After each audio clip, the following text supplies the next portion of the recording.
بسم الله الرحمن الرحيم وبه نستعين سبحانك لا علم لنا إلا ما علمتنا إنك أنت العليم الحكيم. الحمد لله رب العالمين والصلاة والسلام على سيد المرسلين وعلى آله وصحبه أجمعين ومن تبعهم بإحسان إلى يوم الدين. أعوذ بالله من الشيطان الرجيم. بسم الله الرحمن الرحيم. الحمد لله الذي خلق السماوات والأرض وجعل الظلمات والنور ثم الذين كفروا بربهم يعدلون. محترم حاضرین، ہمیں سورۃ الانعام سے متعلق آج گفتگو کرنی ہے، لیکن جیسا کہ میں نے عرض کیا کہ سورۃ المائدہ کے ضمن میں شیخ ربیع بن ہادی مدخلی نے 2-3 نکات چند آیتوں کی روشنی میں بڑے اہم پیش کیے، لہذا بہت ہی سرسری طور پر میں ان کا تذکرہ کروں. کل بہت ہی مختصر وقت مل سکا، برسوں کے دن درس نہیں ہو سکا، لہذا اس وجہ سے ہم تھوڑا پیچھے ہو گئے، لیکن قرآن پورا کا پورا اہمیت و افادیت میں جو ہے بالکل واضح ہے. اللہ کا کلام ہے، ہر جگہ ہمارے لیے ہدایات ہیں، لہذا ہم ان دروس اور ہدایات کو اگر اپنے اندر جذب کرتے ہیں تو ہر اعتبار سے ہمارے لیے مفید ہے. اللہ تعالیٰ ہمیں اخلاص عطا فرمائے. سورۃ المائدہ کے سلسلے میں اگرچہ کافی کچھ باتیں ہوئی، لیکن یہاں جیسا کہ میں نے عرض کیا ایک عنوان قائم کیا شیخ ربیع نے، اخلاق الیہود و سبب تسلطہم علی المسلمین، کہ یہودیوں کا اخلاق اور ان کا مسلمانوں پر مسلط ہونے کا سبب. آج مسلمانوں پر فلسطین میں اور ایک ظاہری طور پر حکومتی اور براہ راست طریقے پہ وہ مسلط ہیں، اور پوری دنیا میں اپنی فکر، اپنی سازشوں، مکر و فریب کے اعتبار سے غالب سے نظر آ رہے ہیں. تو اس کا ہلکا سا تذکرہ شیخ نے فرمایا اور کہا کہ قرآن کی سورہ مائدہ کی آیتوں نے کافی کچھ حصہ یہودیوں کے اخلاق کے تذکرے میں بیان فرمایا ہے، تذکرہ کیا ہے.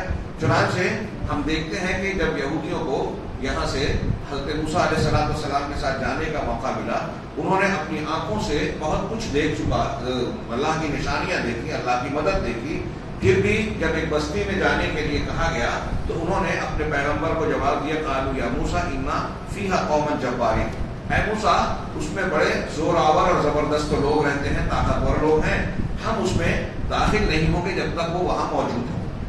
حضرت موسیٰ اور ان کے علاوہ قوم کے 2-3 اہل علم نے بھی ان کو سمجھانے کی کوشش کی، لیکن بالآخر ان کا جواب کیا تھا قرآن نے نقل کیا، انتہائی جرأت والا جواب. ایک نبی اور پیغمبر کے سامنے انہوں نے کہا، فاذهب انت وربك فقاتلا انا هاهنا قاعدون، آپ اور آپ کا رب جائیں اور وہاں یہودیوں سے قتال کریں. جب ان پر جہاد فرض کیا گیا تو کہا آپ اور آپ کا رب جا کے ان سے عمالقہ سے جس بستی میں جانا ہے ان سے قتال کریں، انا هاهنا قاعدون، ہم یہاں بیٹھے ہوئے ہیں. حضرت جناب محمد رسول اللہ صلی اللہ علیہ وسلم سے صحابہ نے جب آپ نے انصار و مہاجرین سے مشورہ لیا بدر کے موقع پر، سورۃ الانفال آج پڑھی گئی، آپ سنیں. ابھی کچھ حصہ باقی ہے، انشاءاللہ ہم 2-4 روز کے بعد اس تناظر میں غزوہ بدر اور اس سے متعلقہ امور کو جانیں گے. جب اللہ کے نبی صلی اللہ علیہ وسلم نے ان سے پوچھا تو صحابہ کرام میں سے بعض نے، مقداد بن اسود نے یہ جواب دیا کہ اے اللہ کے رسول، ہم آپ کو موسیٰ کی قوم کی طرح جواب نہیں دیں گے کہ آپ اور آپ کا رب جاؤ اور قتال کرو، ہم یہاں بیٹھے ہیں، بلکہ ہم یہ کہیں گے کہ آپ چلیے اور چلتے جائیے، جہاں تک آپ جائیں گے ہم آپ کے ساتھ ہیں. آپ جس سے دوستی کرنا چاہیں دوستی کیجیے، ہم ان کو دوست بنائیں گے. جن سے دشمنی کرنا چاہتے ہیں دشمنی کیجیے، ہم ان سے دشمنی کریں گے، آپ کے پیچھے پیچھے چلیں گے، چاہے آپ ہمیں سمندر میں کودنے کے لیے کہیں. حضرت سعد بن معاذ اور حضرت مقداد بن اسود کے بیانات پڑھیے. چنانچہ ان لوگوں نے یہ جواب دیا. اب اس سلسلے میں آپ دیکھیے کہ نبی کو، پیغمبر کو کتنا ستایا ہے، کتنا پریشان کیا. انبیاء حضرت موسیٰ ہی نہیں، دیگر انبیاء کے سامنے بھی سرکشی اختیار کی، پھر انہیں قتل کیا، ان پر ظلم اور زیادتی کی. نتیجے میں اللہ تبارک و تعالیٰ نے ان پر ذلت کو ڈال دیا. فباءوا بغضب من اللہ وضربت علیہم الذلۃ والمسکنہ.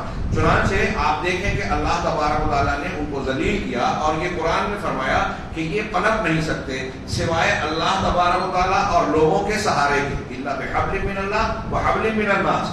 چنانچہ شیخ کہتے ہیں کہ آج بھی جو ان کی حکومت قائم ہے وہ نصارہ کی مدد سے قائم ہے، ان کے دوسرے موافقین اور خلفاء کی، اور وہ بھی اسلام اور مسلمانوں کی دشمنی کے مشترکہ نقطے کی بنیاد پر. ورنہ ان کے اندر یہ طاقت نہیں ہے. یہود کو بہت کچھ بڑھا چڑھا کر پیش کیا جاتا ہے. یہ صحیح ہے کہ وہ ریشہ دوانیوں میں، مکاریوں میں، فریب اور دھوکہ دہی میں بہت آگے ہیں، اور یہ ان کی مذہبی تعلیم ہے. میں اکثر کہا کرتا ہوں کہ لوگ کہتے ہیں کہ کوئی مذہب دہشت گردی کی تعلیم نہیں دیتا، لیکن اگر آپ تلمود کو پڑھیں گے، شیعوں کی تعلیم کو دیکھیں گے، مجوسیوں کی تعلیم دیکھیں گے، تو آپ اس سے اتفاق نہیں کریں گے. یہود کہتے ہیں کہ اصل انسان صرف یہودی ہیں، اور دنیا میں باقی جتنے انسان ہیں ان کو اللہ نے انسانی شکل اس لیے دی ہے کہ وہ یہود کی خدمت کر سکیں، ورنہ یہودی اللہ کے عنصر سے پیدا ہوئے اور باقی لوگ شیطانی مٹی سے پیدا ہوئے ہیں. سب کے سب نجس ہیں، ان کے گھر سور اور کتوں کے باڑے کی طرح ہیں، اور جو کچھ غیر یہودیوں کی ملکیت میں ہے وہ حقیقت میں اللہ یہود کی ملکیت ہے، اور یہود کو حق ہے کہ پوری دنیا پر قبضہ کرے، وہ چاہے جس طریقے سے کرے. خیر، تو ان تعلیمات نے ان کو لوگوں کے خلاف انتہائی بے مروت، بے رحم اور انتہا پسند اور دہشت گرد بنا دیا ہے، لیکن وہ اپنا چہرہ صاف ستھرا رکھتے ہیں. خیر، تو کہہ رہے ہیں کہ اسی بنیاد پر ان کی دوسروں کی مدد سے حکومت قائم ہوئی. اور آج جو ہے یہ صورتحال ہے کہ وہ مسلمانوں کے خلاف جو کھڑے ہیں، اللہ تبارک و تعالیٰ نے انہیں ان کے کیے گرائے کی روشنی میں پہلے ذلیل کیا، ذلت سے دوچار کیا. آج بھی وہ اپنی ساری مکر و فریب، تعلیمی لیاقتوں اور کئی اعتبار سے ان کے افکار، خیالات اور بنائے ہوئے نظریات جو ہیں پوری دنیا پر حکومت کر رہے ہیں. لیکن یہودیوں کو اگر غور سے دیکھیں تو عزت حاصل نہیں ہے. وہ نصارہ جو ان کا ساتھ دیتے ہیں وہ بھی انہیں اچھا نہیں سمجھتے. بہرحال عالمی ادارے اور یہ سب کچھ ان کے ہاتھ میں ہے، اور چاہے وقتی طور سے عبرت کی بنیاد پر، کسی مختلف قرآن و حدیث میں بیان کردہ مصلحتوں کی بنیاد پر آج مسلمانوں پر یہودی مسلط ہیں، تو اس کی وجہ شیخ نے بتائی. یہ اس وجہ سے کہ مسلمان اپنے عقیدے، اپنے منہج اور اپنے دین سے پیچھے ہٹ گئے. میں بار بار ابھی کہہ رہا ہوں کہ اس وقت جو دنیا میں، ہندوستان میں کچھ واقعات پیش آ رہے ہیں، اس پر ہم سوشل میڈیا میں دیکھ رہے ہیں کہ لوگ بڑے شکوہ شکایت کر رہے ہیں، علماء کو اور مسلمانوں کے ذمہ داروں کو برا بھلا کہہ رہے ہیں. مدد نہیں آ رہی ہے، اس کا شکوہ کر رہے ہیں، اللہ کی مدد کہاں ہے. تو میں بار بار یہ دہرا رہا ہوں کہ قرآن اور حدیث میں اللہ کی مدد آنے کی جو چیزیں بیان کی گئی ہیں کہ تم کو عزت کب ملے گی، سربلندی کب ملے گی، اللہ کا عذاب اور فتنہ کب آئے گا، یہ تعلیمات دیکھیے. اور پھر جائزہ لیجیے مسلمانوں میں کہ ہم نے اپنے آپ کو اللہ کی مدد کا مستحق بنایا ہے یا اللہ کے عذاب کو دعوت دیتے ہیں. ایک بات خالی صرف اشارہ کرو کہ سودی لین دین کرو گے، قرآن کہتا ہے کہ اللہ تعالیٰ اور رسول سے جنگ کا اعلان کر دو. اب بہت بڑی تعداد مسلمانوں کی یہ کر رہی ہے، جنگ کے اعلان کر رہے ہیں اللہ سے، اور پھر اس کے بعد مدد کی امید رکھتے ہیں. اللہ تعالیٰ نے قرآن میں مختلف مقامات پر کہا کہ شرک کرو گے تو اللہ کی مدد نہیں ملے گی. کون سا شرک ہے جو آج مسلم حلقوں میں، طبقات میں نہیں پایا جاتا. خیر، تو شیخ نے یہاں بعض روایات کو پیش کر کے یہی کہا کہ مسلمان اپنے دین سے پھر گئے تو اللہ تعالیٰ نے دنیا کی سب سے ذلیل قوم کو آج ان پر مسلط کر دیا، فلسطین میں اور دوسرے مقامات پر ہم دیکھ رہے ہیں. اب مسلمان اگر اپنی عظمت رفتہ اور اپنی کھوئی ہوئی عزت پانا چاہتے ہیں تو ایک ہی راستہ ہے، اور وہ ہے دین حنیف اور دین خالص کی طرف رجوع کرنا. جب ہم یہ بات کہتے ہیں، دوسرے طبقات بھی کہتے ہیں، تو دین کا، ایمان کا ذکر تو کرتے ہیں، لیکن صحیح دین، صحیح ایمان و عقیدہ کون سا ہے، اس کے تعلق سے وہ منہ پھیر لیتے ہیں. ہر کوئی یہ کہتا ہے کہ اپنے اپنے مسلک پر عمل کرو. اب اس مسلک میں وحدت الوجود کا عقیدہ ہے، شرک ہے، غیر اللہ سے فریاد کرنے کی باتیں ہیں، بدعات ہیں، خرافات ہیں، قرآن و حدیث کی تعلیمات کی صحیح مخالفت ہے، اور آپ اس مسلک پر عمل کر رہے ہیں، تو پھر آپ تو اللہ اور رسول کے غضب کو، اللہ کے غضب کو دعوت دے رہے ہیں، عذاب کو دعوت دے رہے ہیں. تو یہ ایک چیز تھی. چنانچہ عقائد میں، اخلاق میں، عبادات میں، زندگی کے تمام معاملات میں ہمیں دین کی طرف رجوع کرنا چاہیے. یہودیوں کی عزت ذلت کے سلسلے میں جو قرآن نے نقشہ کھینچا ہے، اس میں ہمارے لیے عبرت اور نمونہ ہے. دوسری چیز انہوں نے ایک موضوع یہ چھڑا، تحکیم الشریعہ و بیان المعنی الصحیح للحاکمیہ، کہ شریعت کو حکم بنانا اور حاکمیت کا صحیح معنی. اس صورت میں اللہ تبارک و تعالیٰ نے ارشاد فرمایا کہ وَمَن لَّمْ يَحْكُم بِمَا أَنزَلَ اللَّهُ فَأُولَٰئِكَ هُمُ الْكَافِرُونَ، کہ جو اللہ کے نازل شدہ دین اور شریعت احکامات کے مطابق اپنے فیصلے نہیں کرے گا تو یہی لوگ کافر ہیں. چند آیتوں کے بعد اللہ نے یہی بیان دہرایا کہ جو اللہ کے حکم کے مطابق فیصلہ نہیں کرے گا یہی لوگ ظالم ہیں. پھر کہا فَأُولَٰئِكَ هُمُ الْفَاسِقُونَ، یہی لوگ فاسق ہیں. یہ بہت ہی اہم اور نازک معاملہ ہے. اس کی بنیاد پر تمام مسلمانوں کو اپنے معاملات میں، اور خاص طور سے جو حکام ہیں، عمرا ہیں، حکومت کے اور اقتدار کے اہل ہیں، وہ پر فائز ہیں، ان کو یہ چاہیے کہ اللہ کے دین اور قوانین کے مطابق ہی اپنا فیصلہ کریں۔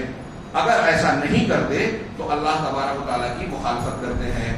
اگر کوئی شخص، لیکن یہ معاملہ یاد رکھیں کہ اگر کوئی شخص اللہ کے احکامات کے بجائے دنیا کے قوانین، مغربی دنیا کا یا کوئی اور قانون بنایا ہوا ہے، اس کے مطابق اپنا نظام چلا رہا ہے، اس قانون پر عمل اور فیصلے کر رہا ہے، اور ایسا کرتے ہوئے وہ یہ سمجھتا ہے، یہ عقیدہ رکھتا ہے کہ قرآن و حدیث کا فیصلہ قابل قبول نہیں ہے، ہمیں اس کے مقابلے میں یہ پسند ہے، اور اس بنیاد پر وہ دنیا کے قوانین کے مطابق فیصلہ کرتا ہے، تو اس میں کوئی شک نہیں کہ وہ کافر ہو جائے گا، اسلام سے خارج ہو جائے گا۔ ذالک بانہم، اب وقت کیا ہے، انہوں نے کرہوا ما انزل اللہ فاحبط اعمالهم، سورہ محمد میں اللہ نے فرمایا کہ اللہ نے جو نازل کیا اس کو ناپسند کیا، لہذا اللہ نے ان کے سارے اعمال کو برباد کر دیا۔ اللہ کے کسی قانون کو ناپسند کرنا شرک ہے، کفر ہے۔ کوئی بھی قانون قرآن و حدیث میں اگر ہے تو ہمیں فوراً اپنے آپ کو روک لینا چاہیے اور دل کو راضی کرنا چاہیے کہ اللہ رسول کا حکم ہے، چار شادی کی اجازت ہے، داڑھی رکھنے کا حکم ہے، شعار ایمان ہے، اور کوئی ایسی چیز ہے جو ہم کو دل میں کھٹکتی ہے، ماں بھائی بہنوں کا کے حقوق ہے، وراثت کے معاملات ہیں، جو بھی ہے اللہ رسول کا جو حکم ہے وہ بالکل اچھا ہے، مصلحتوں سے بھرپور ہے، اللہ حکیم ہے، اس کا کوئی فیصلہ حکمت سے خالی نہیں ہو سکتا۔ یہ ایک مومن بندے کا عقیدہ ہونا چاہیے۔ تو اگر کوئی شخص ایسا سمجھتا ہے کہ یہ برا ہے، وہ کافر ہو جائے گا اللہ کے قانون کو۔ اور اگر کوئی شخص دنیاوی قانون کے مطابق کوئی فیصلہ کر رہا ہے لیکن وہ یہ دل میں مان رہا ہے کہ اللہ اور رسول کا قانون بہتر ہے، یہ میں مجبوراً کر رہا ہوں، یا جو ہے یہ کرتے ہوئے میں گناہ کا کام کر رہا ہوں، جیسے ایک آدمی مسلمان ہے، شراب پی رہا ہے لیکن شراب پینے کو حرام جانتا ہے، مانتا ہے اور یہ قبول کرتا ہے کہ میں گنہگار ہوں۔ ایک آدمی نے زنا کا ارتکاب کر لیا، چوری کر لیا، مسلمان ہے، وہ جانتا ہے کہ یہ چوری اللہ نے حرام کی ہے، گناہ کا کام ہے، میں مجرم ہوں اللہ کے یہاں، تو وہ اپنے آپ کو گنہگار مان رہا ہے، اس کا انکار نہیں کر رہا ہے کہ چوری حرام ہے، تو وہ اگرچہ گنہگار ہے، فاسق ہے، لیکن اسلام سے خارج نہیں ہوگا۔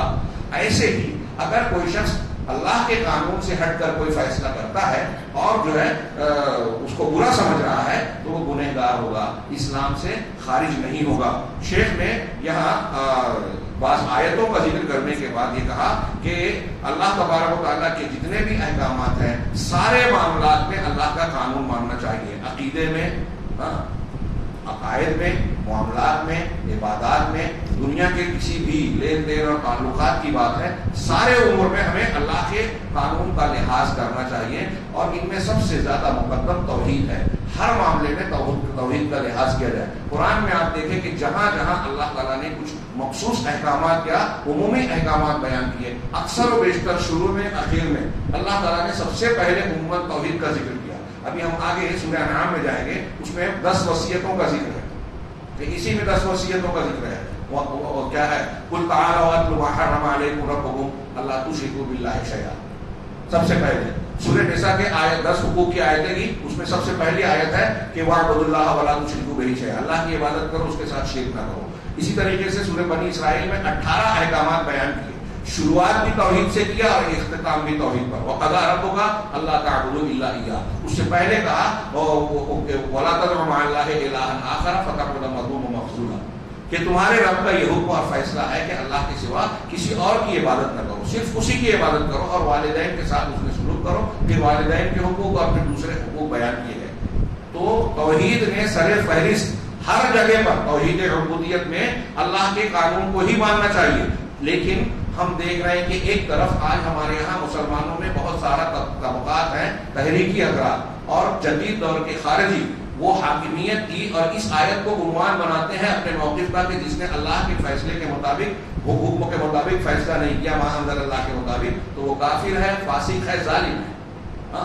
اس کو بنیاد بنا کہ وہ سیاسی اور حکومتی معاملات میں تو جو ہے اس کو مانتے ہیں، لیکن عبادات میں، عقائد میں، معاملات میں، دوسرے امور میں وہ اس کو نظر انداز کر دیتے ہیں۔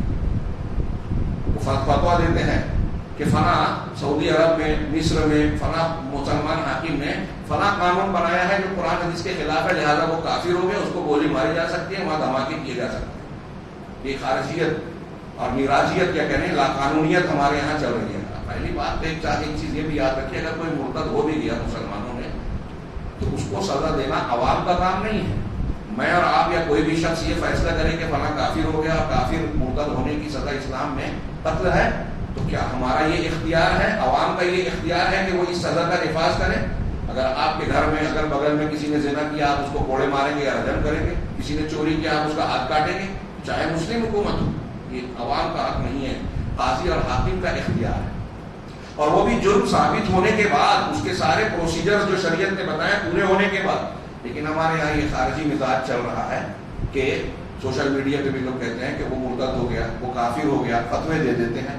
یہ بہت ہی سنگین معاملہ ہے اور عالم اسلام کو اور مسلمانوں کو پوری دنیا میں بدنام کرنے کا ایک بہت بڑا ذریعہ ہو گیا ہے.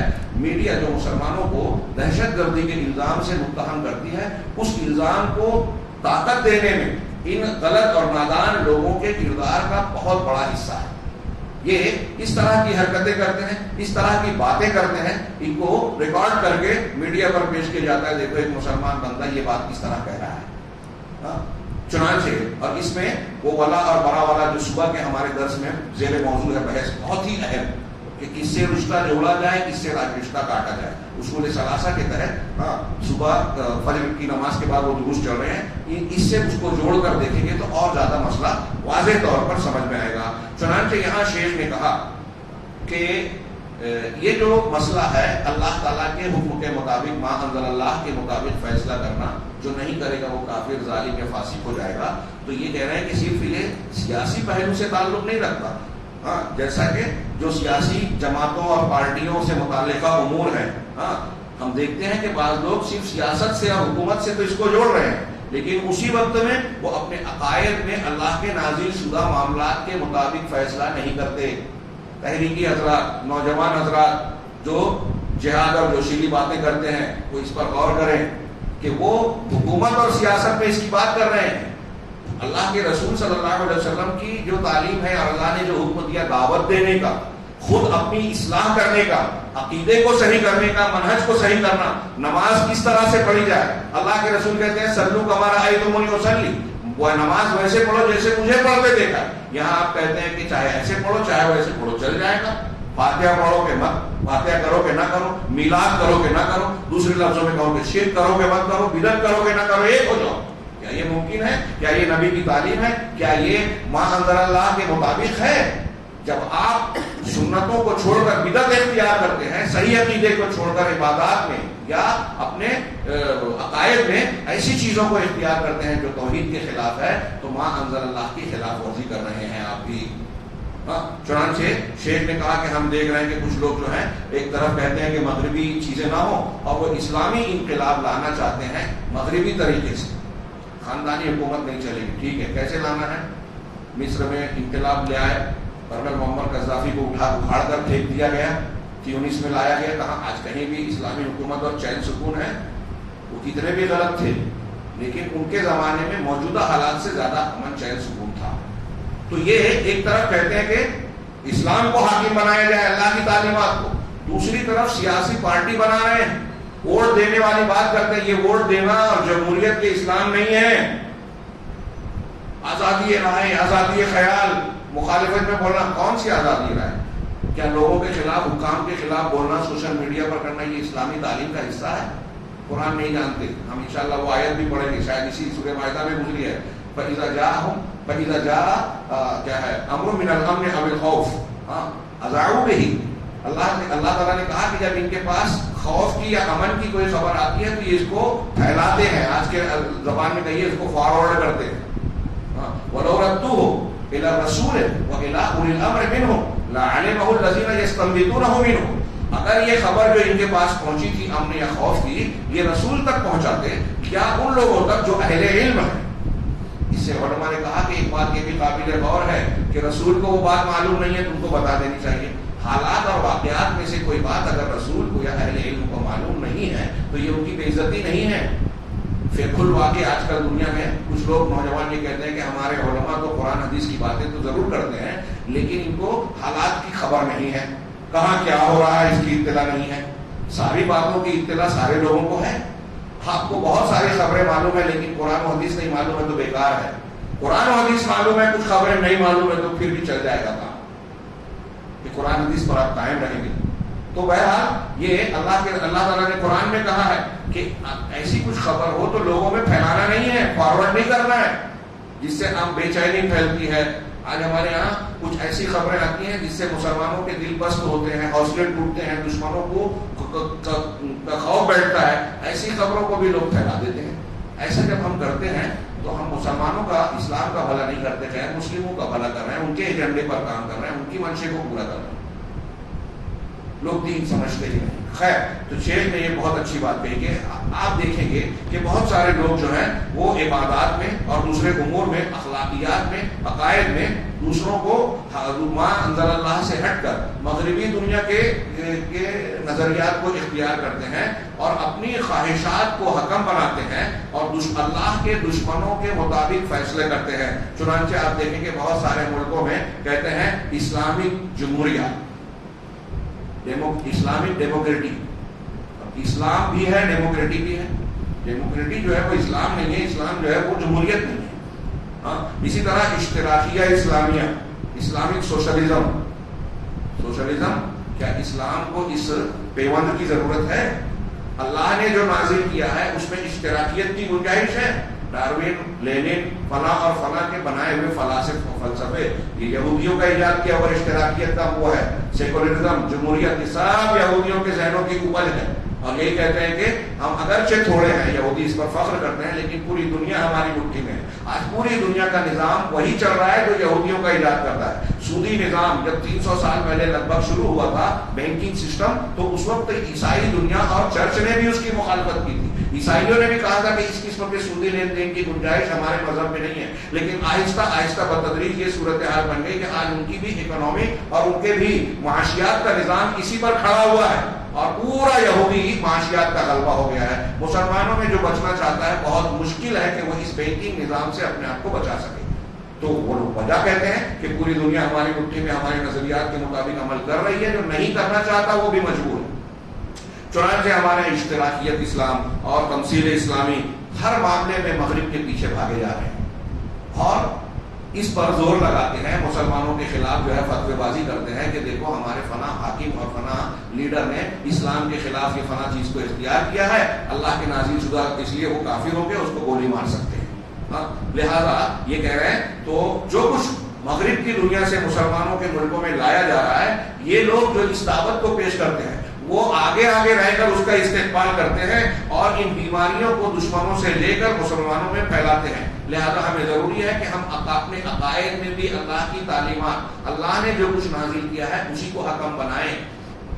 جو عقیدے کے معاملے میں ہمارے یہاں پڑھایا نہیں جاتا, اس کی اہمیت کا بھی بہت سارے لوگوں کو احساس نہیں ہے. جب شرک, توحید اور اس سے متعلقہ امور کی ہم گفتگو کرتے ہیں تو ہمارے مسلمانوں میں ایک بڑا طبقہ ایسا ہے, اس کو لگتا ہے کہ غیر ضروری بات کر رہے ہیں, ایسی چیز پیش کر رہے ہیں جس کی ہم کو ضرورت نہیں ہے یا بہت اہم نہیں ہے, جبکہ اس سے زیادہ اہم کوئی چیز ہے ہی نہیں. تمام انبیاء کی دعوت کا مرکزی نقطہ, ابتدا, انتہا, ان کی دعوت کا خلاصہ اور نچوڑ عقیدہ ہی ہے اور ہمارے یہاں اسی کو غیر ضروری سمجھا جاتا ہے. تو شیخ کہہ رہے ہیں کہ عقائد میں بھی ہم اللہ تبارک و تعالیٰ کے نازل شدہ حکم کے مطابق فیصلے کریں, عبادات میں بھی اور سیاسی اعتبار سے بھی اسی کو اختیار کریں. واجب ہے, یہ چیز ہم پر واجب ہے اور کسی بھی حاکم کے لیے یہ جائز نہیں ہے کہ وہ اللہ کے احکام کے علاوہ دوسرے احکامات پر جو ہے فیصلہ کرے, یہ سمجھتے ہوئے کہ یہ حلال ہے, ایسا کرنا جائز ہے اور شریعت کو پیچھے چھوڑ دینا درست ہے. اگر ایسا کوئی کرتا ہے تو وہ کافرین, ظالمین اور فاسقین میں سے ہوگا, کفر اکبر, فسق اکبر اور ظلم اکبر کا وہ شکار ہوگا. اگر وہ اگر وہ شریعت پر ایمان رکھتا ہے اور اس کا خیال یہ ہے کہ شریعت حق ہے اور شریعت سے ہٹ کر دوسرے قانون کے مطابق فیصلہ کر کے وہ غلط کر رہا ہے, ظلم کر رہا ہے, تو وہ شخص, ایسا شخص سزا کا تو مستحق ہوگا لیکن کافر نہیں ہوگا. یہ کفر ہوگا لیکن نچلے درجے کا کفر ہوگا, کفر اصغر ہوگا, جس کے ارتکاب سے کوئی آدمی اسلام سے خارج نہیں ہوگا. اس کو بہت اچھی طریقے سے جانیں, خاص طور سے نوجوان. اس کو نہ سمجھنے سے بہت فساد پیدا ہو رہا ہے اور لوگوں میں ایک قسم کی بے چینی پائی جاتی ہے، تضاد پایا جاتا ہے، علماء پر الزام تراشی کی جاتی ہے جب علماء کرام کچھ اس طرح کی باتیں بیان کرتے ہیں یا کسی گناہ کرنے والے کو کچھ سمجھانے کی کوشش کرتے ہیں تو کہتے ہیں یہ تو کافروں سے تعلق رکھتے ہیں۔ تو یہ معاملہ ذہن نشین رہے کہ یہ کفر دونا کفر، یہ جو لفظ استعمال کیا یہ حضرت ابن عباس رضی اللہ تعالیٰ عنہ صحابی رسول حبر الامہ ترجمان القرآن جن کو اللہ کے رسول نے دعا دی تھی اللہم فقہہ فی الدین علمہ الکتاب، اے اللہ ان کو الکتاب کا علم دے۔ حضرت ابن عباس نے اس آیت کی تفسیر میں یہ کہا کہ اگر کوئی شخص دوسرے حکم کے مطابق فیصلہ کرتا ہے اور حلال سمجھتے ہوئے نہیں کر رہا ہے تو وہ کم درجے کا کفر ہوگا، عملی کفر ہوگا، ایمان سے خارج کرنے والا نہیں ہوگا۔ اور یہ صرف حضرت ابن عباس رضی اللہ تعالیٰ عنہ اکیلے نہیں ہیں، صحابہ، تابعین اور بعد کے علماء میں ایک بڑی تعداد ملے گی جو اسی مفہوم کی وضاحت کرتی ہے۔ صرف اس میں ان لوگوں نے مخالفت کی ہے جو خوارج تھے، خارجیوں نے اس مفہوم کی مخالفت کی، اور آج کے زمانے میں خارجیوں کے نہج پر جو چل رہے ہیں پوری تاریخ میں اور آج بھی وہی لوگ یہ فتوے دیتے ہیں کہ جو شخص اللہ کے حکم کے بغیر فیصلہ کیا وہ کافر ہو جائے گا۔ اب ہم اور آپ جیسے آج یہاں مولانا ابوالعلا مودودی صاحب رحمہ اللہ کو معاف فرمائے، وہ ایک بات کہتے تھے، ان کا ایک جملہ بڑا مشہور تھا، جماعت اسلامی والے اکثر دہراتے تھے کہ ووٹ دینا شرک ہے۔ اسمبلی اور پارلیمنٹ کے الیکشن میں اگر ہم نے یہاں ہندوستان میں ووٹ دے دیا تو یہ کافر حکومت ہے، اور آپ ووٹ دے رہے ہیں، جس کو ووٹ دے رہے ہیں اس کو آپ یہ تسلیم کر رہے ہیں کہ وہ اسمبلی میں پارلیمنٹ میں جانے کے بعد قانون بنائے گا، تو آپ اسے قانون سازی کا درجہ دے رہے ہیں، اور قانون بنانے کا حق ایک مسلمان کے اعتبار سے عقیدے کے مطابق صرف اللہ کا ہے۔ تو اللہ شریعت ساز اور قانون ساز ہے، اور آپ ممبر پارلیمنٹ اور ممبر اسمبلی کو بنا رہے ہیں، اس لیے اگر آپ نے ووٹ دیا تو آپ مشرک ہو جائیں گے۔ کیا یہ بات صحیح لگتی ہے؟ ایک آدمی مسلمان یہاں جتنے بیٹھے ہیں ذرا غور کریں، موٹا سا اور چھوٹا سا سوال کہ جب ہم میں سے کوئی شخص کسی اسمبلی یا پارلیمنٹ کے ممبر کو، امیدوار کو ووٹ دیتا ہے تو کسی ذہن کے کسی خانے میں یہ عقیدہ ہوتا ہے کہ یہ خیال ہوتا ہے کہ یہ جو قانون بنائے گا اسمبلی میں بیٹھ کر، پارلیمنٹ میں بیٹھ کر، ان کے بنائے ہوئے قانون کو ہم اللہ کے نازل کیے ہوئے قانون کی طرح سمجھتے ہیں؟ کسی کا یہ عقیدہ ہوتا ہے؟ اگر ہندوستانی حکومت نے حجاب پر کچھ پابندی یا کچھ لگائی تو مسلمان اس کو حرام سمجھنے لگا۔ اگر انہوں نے گائے کو کاٹنے کو ممنوع قرار دیا، ٹھیک ہے یہاں کے قانون کے مطابق ہم نہیں کاٹتے، یہ الگ بات ہے، لیکن کیا ہم اس کو حرام سمجھنے لگے اس لیے کہ ہندوستانی قانون نے منع کیا ہے؟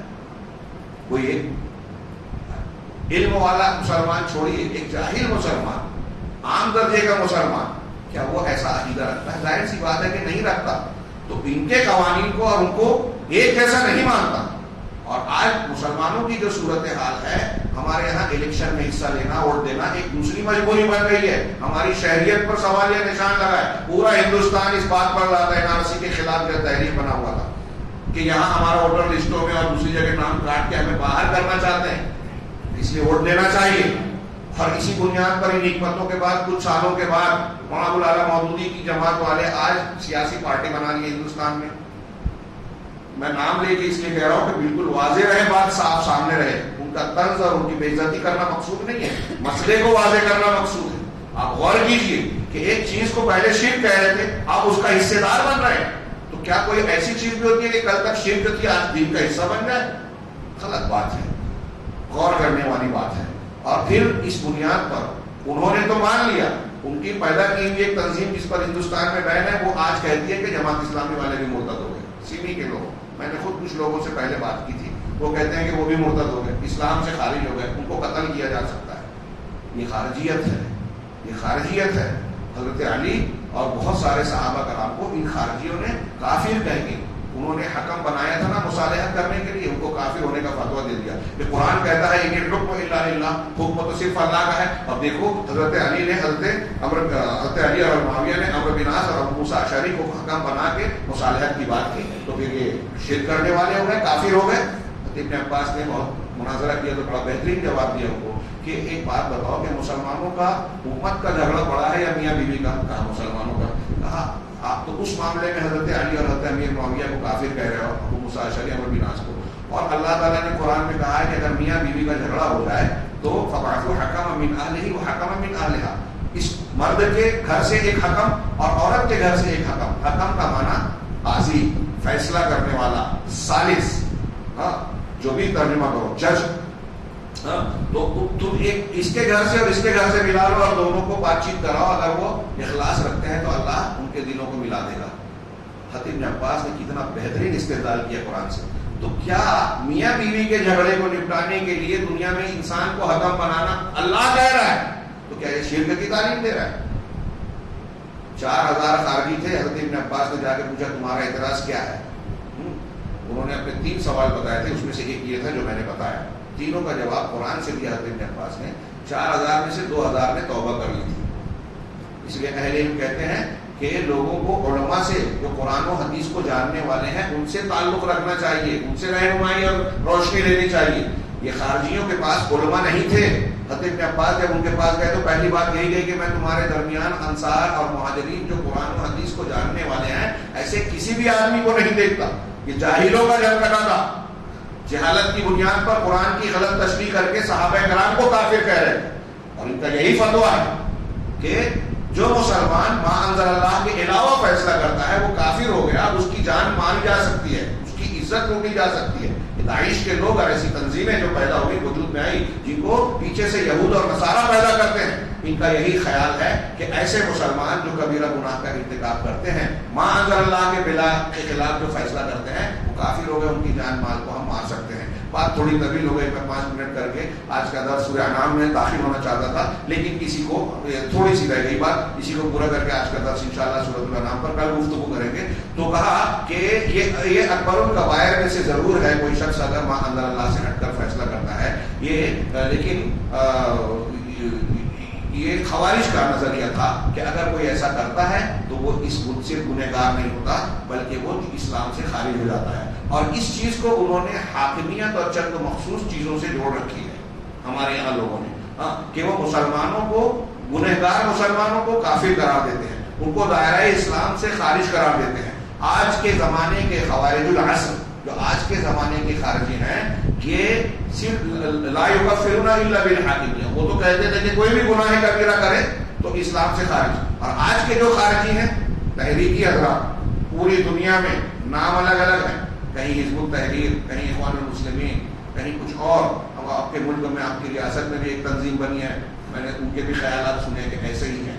تو شیخ کہہ رہے ہیں کہ یہ حاکمیت کی بنیاد پر صرف کافر کہتے ہیں، لیکن اگر کوئی انسان اللہ کے علاوہ کسی اور سے مدد مانگ رہا ہے، استغاثہ کر رہا ہے، اس کی قبر پر چادر چڑھا رہا ہے، اس کے نام کی قربانیاں کر رہا ہے، یا کوئی حلول کا عقیدہ رکھتا ہے کہ اللہ تعالیٰ کسی میں اندر حلول کر جاتا ہے، جیسے صوفیہ ہیں، وہ کہتے ہیں کہ ایک بندہ طریقت کے راستے پر چلتے چلتے اس درجے پر پہنچ جاتا ہے کہ اللہ اور بندہ مل جاتا ہے، یا کوئی یہ عقیدہ رکھتا ہے وحدت الوجود کا کہ ساری کائنات اللہ کی ذات سے نکلی ہے، ہر چیز میں اللہ ہے، اس پنکھے میں اللہ ہے، اس چھت میں اللہ ہے، اس ٹیبل میں اللہ ہے، میرے اندر اللہ ہے، اس موبائل میں اللہ ہے، یہاں تک کہ وہ کہتے ہیں بالکل صاف صاف عبارتوں میں ان کے یہاں ہے کہ کتے بلی سور میں بھی نعوذ باللہ بولتے ہوئے ڈر لگتا ہے کہ اللہ تعالیٰ ناراض نہ ہو جائے، عذاب نہ آ جائے، کہ کتے بلی میں بھی اللہ ہے۔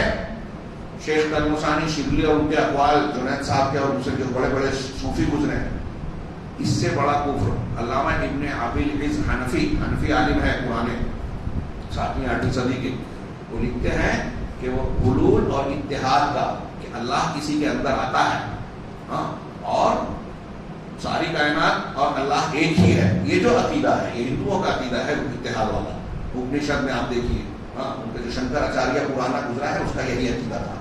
تو جو یہ عقیدہ مانتا ہے وہ کہتے ہیں کہ وہ نصارہ سے بڑا کافر ہے، کیونکہ نصارہ نے تو صرف یہ مانا تھا کہ حضرت عیسیٰ کے اندر اللہ ہے، نصارہ عیسائی صرف حضرت عیسیٰ کو اللہ کہتے تھے، تثلیث کے قائل تھے، تو اللہ تعالیٰ نے کہا لقد کفر الذین قالوا ان اللہ ثالث ثلاثہ، یقیناً ان لوگوں نے کفر کیا جو کہتے ہیں کہ اللہ 3 کا تیسرا ہے۔ تو صرف حضرت عیسیٰ میں ماننے پر کہا، اور یہ تو اتحاد والے تو ہر چیز میں اللہ کو مان رہے ہیں، تو کتنے بڑے کافر۔ روح زمین کا سب سے بڑا شرک اور کفر ہے جو ہمارے یہاں بظاہر بہت سیدھے سادے نظر آنے والے اہل تصوف، آج کے زمانے میں جتنے تصوف کے سلسلے ہیں، چشتی، قادری، نقشبندی، رفاعی، سہروردی اور جو دوسرے ہیں، سب میں یہ تقریباً عقیدہ پایا جاتا ہے۔ بعض علماء نے لکھا کہ کوئی سلسلہ ایسا نہیں ہے، ہو سکتا ہے وہ آپ سے اس بات کا شروع میں اعتراف نہ کریں، لیکن ان کی کتابیں، ان کی ساری چیزیں بھری پڑی ہیں، اور وہ اس تصوف کے وجود کا مقصد بھی لوگوں کو اسلام سے دور کرنا تھا۔ اس کی تحریک غیر اسلام کے دشمنوں نے جو باطنیہ فرقوں کے پیدا کرنے والے ہیں، یہ مزدکی، یہودی، دوسرے، جب مسلمانوں کا کی بڑی فتوحات اور ان کا حریرہ لہرانے لگا اور بڑھتا گیا، تو ان لوگوں نے میٹنگ کی. میں ہوائی بات نہیں کہہ رہا ہوں، تاریخی کتابوں میں دیکھیے میٹنگ کی کہ مسلمانوں کے اس سیل رواں کو، سیلاب کو کیسے روکا جائے. تو میٹنگ کر کے انہوں نے کہا کہ کچھ ایسی چال چلی جائے کہ ان کے اندر گھس کے ان کو کمزور کیا جائے، ان کے عقیدے کو خراب کیا جائے، ان کو قرآن سے دور کیا جائے. تو باطنیہ کے کئی فرقے اسی بنیاد پر وجود میں آئے کہ ہم یہ کہیں جا کے کہ قرآن کا ظاہری معنی بھی ہے، باطنی معنی بھی ہے. یہ جو علماء بات کرتے ہیں ظاہر کی بات کرتے ہیں، اس کا اصلی معنی باطنی ہے. اب یہ مانیں گے کیسے؟ تو ان کو منوانے کے لیے ہم یہ کہیں گے کہ یہ جو تفسیر ہم پیش کر رہے ہیں یہ اہل بیت کے فلاں امام نے بیان کیا. مسلمان ایسے ہیں کہ اہل بیت کا نام سن کے ہتھیار ڈال دیتے ہیں اور بات کو قبول کر لیتے ہیں. تو ہم جھوٹی طور پہ کہہ دیں گے یہ اہل بیت کا قول ہے، لوگ مان لیں گے. اس کے نتیجے میں باطنی فرقے جو وجود میں آئے، محمد دروس، یہ عرب دنیا میں دروس پائے جاتے ہیں. بہائی اور قادیانیوں کو بھی لوگ باطنیہ میں شریک کرتے ہیں. بشار الاسد جو شام کا حاکم ہے، یہ نصیری فرقے کا ہے جو غالی شیعہ اور باطنیوں میں شمار ہوتے ہیں، جن کا یہ عقیدہ ہے کہ اللہ تعالیٰ حضرت علی کے اندر آ گیا تھا، حلول کر گیا تھا. تو اب یہ ساری چیزیں تھوڑی سی میں نے وضاحت کی کہ ان عقائد کے ماننے والے جو گرد و پیش میں مسلمانوں کے گرد گرد میں ہے نا، یہ تحریکی حضرات جو حاکمیت کی بنیاد پر حکام مسلمین کو کافر کہتے ہیں، وہ ان صوفیوں کو جو حلول اور اتحاد کا عقیدہ رکھتے ہیں، قبر پرستوں کو جو غیر اللہ کو پکارتے ہیں، کھلا کھلا شرک کرتے ہیں، ان کو کہتے ہیں کہ کوئی بات نہیں.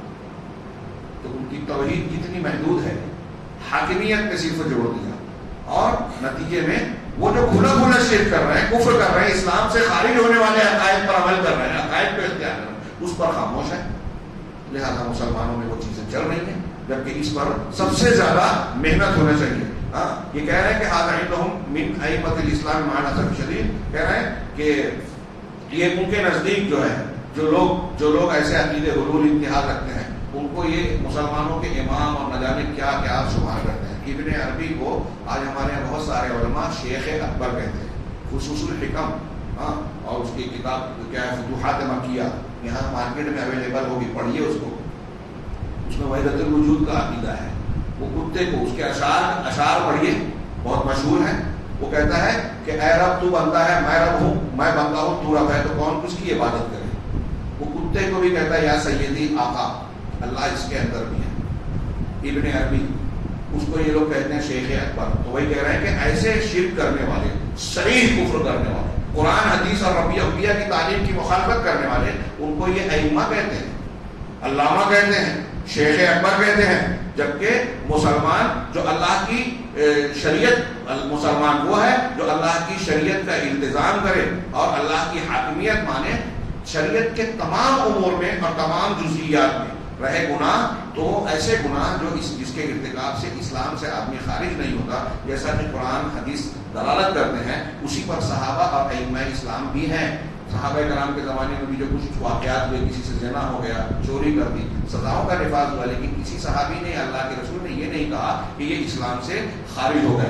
لیکن بہرحال گناہ کچھ ایسے ہیں جو اسلام سے خارج کرتے ہیں، اور کچھ ایسے گناہ ہیں جس کے کرنے سے بندہ اسلام سے خارج نہیں ہوتا، گناہ گار ہوتا ہے. کفر والی جو چیزیں ہیں وہ کون سی ہیں؟ جو ارکان ایمان میں سے کوئی رکن کا انکار کرے. جیسے کوئی شخص کہے کہ میں جو ہے تقدیر کو نہیں مانتا، اس دین کا رکن. کوئی کہے کہ میں تقدیر کو نہیں مانتا، کوئی کہے کہ میں نماز کو فرض نہیں مانتا، کوئی شریعت کے واضح چیز جو حلال حرام ہے، سود حرام ہے، کوئی کہے کہ میں سود کو حرام نہیں مانتا، زنا کو حرام نہیں مانتا. تو جو شریعت سے ثابت شدہ واضح چیز کو یا کسی رکن کا انکار کرے وہ کافر ہو جائے گا.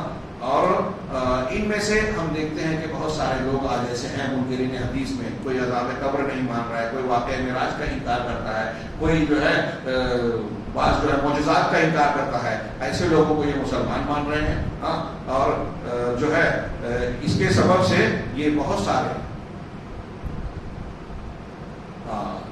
گمراہیاں مسلمانوں میں پھیلا رہے ہیں اور بے دینی کو اسلام کے نام پر پھیلا رہے ہیں، اور مسلمانوں میں جو صحیح ہیں ان کو چھوٹی چھوٹی غلطیوں پر کافر قرار دیتے ہیں. تو وہ کہہ رہے ہیں ہم یہ کہیں گے کہ تم کفر میں واقع ہو.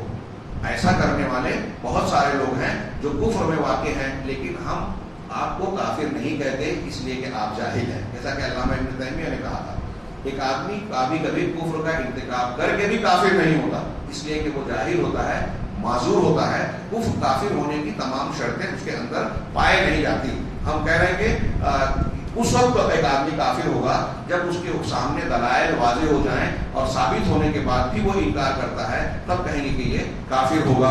اب کفر میں اللہ تعالیٰ کے علاوہ غیر اللہ سے دعا کرنا یہ کفر اور شرک ہے، قرآن کی دلیل ہے ومن اضل ممن يدعو من دون اللہ، سورہ احقاف کیا ہے، اللہ کے علاوہ کسی اور کے لیے قربانی کرنا، نماز پڑھنا، سجدہ کرنا یہ کفر ہے۔ قرآن کہتا ہے فصل لربک وانحر، اپنے پروردگار کے لیے نماز پڑھو اور اسی کے لیے قربانی کرو۔ اس کا مطلب نماز اگر دوسرے کے لیے پڑھی تو شرک ہوا، اسی طرح قربانی دوسرے کے لیے کی تو شرک کیا۔ اللہ نے کہا قل ان صلاتی ونسکی ومحیاي ومماتی للہ رب العالمین، آپ کہہ دیں کہ میری نماز، میری قربانیاں، میرا جینا، میرا مرنا سب اللہ رب العالمین کے لیے ہے، اس کا کوئی شریک نہیں ہے اور مجھے اسی کا حکم دیا گیا ہے۔ اس سے بھی بات اس میں یہ ساری چیزیں بتائی کہ یہ اللہ کے لیے ہونا چاہیے، جبکہ ان چیزوں میں سے بہت ساری چیزوں کو لوگ ارتکاب کیے ہوئے ہیں اور یہاں لوگ خاموش ہیں۔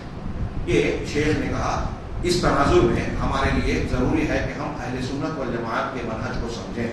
کافر، مشرک کسی کو بھی فتویٰ ہم نہیں دے سکتے، اس کے اپنے اصول و آداب ہیں، اور غلطیاں کرنے پر ہم اس کی اصلاح کی کوشش کریں، ان کی غلطی کو عوام میں نہ پھیلائیں۔ اور تیسری بات ومن لم يحكم بما انزل الله فاولئك هم الكافرون کا یہ مطلب نہیں ہے کہ کسی نے بھی اگر تھوڑی سے بھی انحراف کیا تو وہ اسلام سے خارج ہو جائے گا۔ منہج اہل سنت والجماعت یہی ہے، اور کوئی شخص اگر جہالت کی بنیاد پر کوئی چیز کر رہا ہے تو وہ اللہ کے یہاں معذور ہے، کوئی اجتہاد کی بنیاد پر اگر غلطی کرتا ہے تو اللہ کے یہاں اس کو بھی اجر و ثواب مل سکتا ہے۔ اس کے بعد انہوں نے ایک موضوع چھیڑا جو تھوڑا سا طویل ہے لیکن میں اس کو 2 منٹ میں بیان کرنے کی کوشش کرتا ہوں، وہ یہ کہ وحدت ادیان کا رد، وحدت ادیان کا کچھ لوگوں کی ایک دعوت، اور دنیا میں عالم اسلام میں یہ ایک تحریک چلی کہ سارے دین ایک ہے، خاص طور سے جو آسمانی مذاہب ہیں ان کو ملا کر چلایا جائے۔ کہتے ہیں کہ کرنل محمد قذافی نے بھی جو گرین بک لکھی ہے کتاب الاخضر، مولانا وحید الدین خان صاحب نے سبز کتاب کے نام سے اس کا ترجمہ کیا، میں نے پڑھا نہیں لیکن اس کے بارے میں یہ کہا جاتا ہے کہ اس میں وحدت الادیان ہے، یہودیت، نصرانیت اور اسلام کو ملا کر چلایا جائے۔